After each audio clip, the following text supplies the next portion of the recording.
So, what do Google, Netflix, LinkedIn, Nike, YouTube all have in common?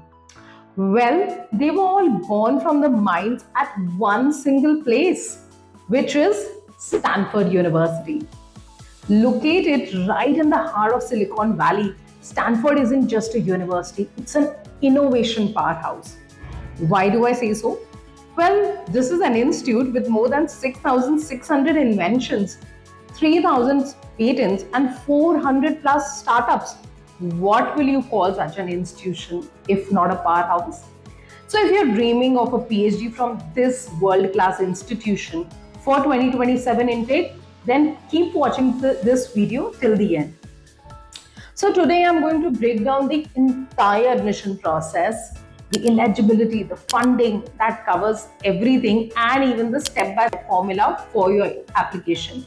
There'll be lots of tips in this video. So let's start. The very first question I always get is, does Stanford offer a PhD in my subject?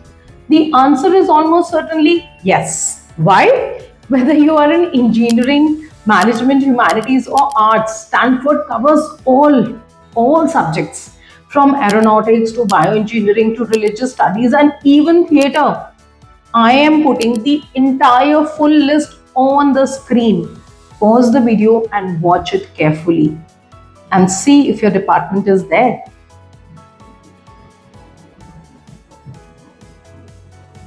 So found it? Great. Now let's talk about when and how. So the 2027 timeline is as follows. The applications are expected to open in September, and the deadline would fall somewhere between November to December. It usually varies a little with each department, but this is broadly the timeline that it follows. This of course means that you need to start preparing your documents now. We don't have much time. So the next big question would be, who can apply? What's the eligibility?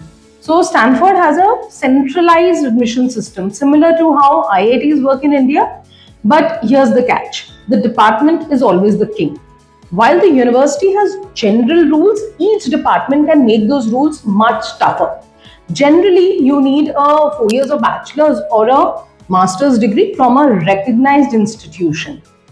Stanford doesn't actually list a strict minimum percentage or GPA cutoff. But let's be real.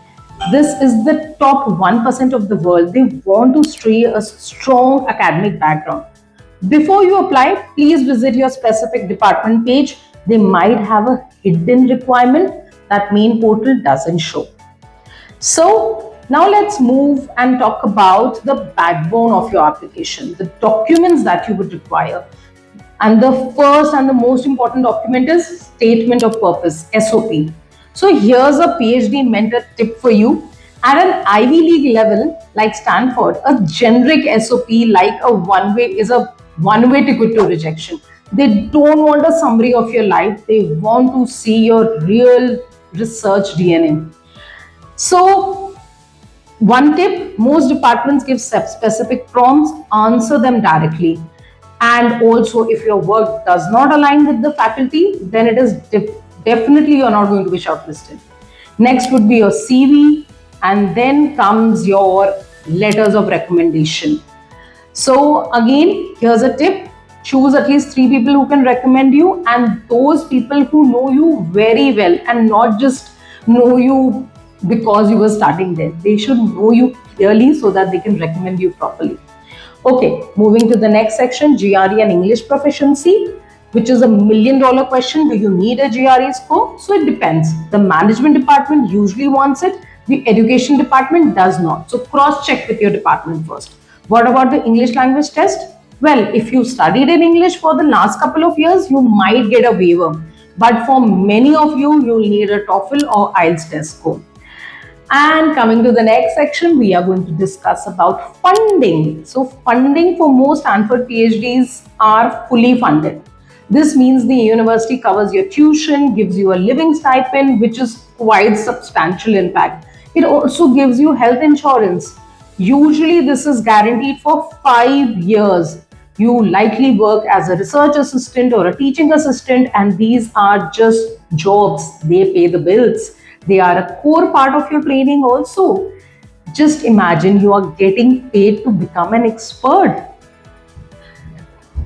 Getting into a Stanford isn't just about high schools, it's about strategy.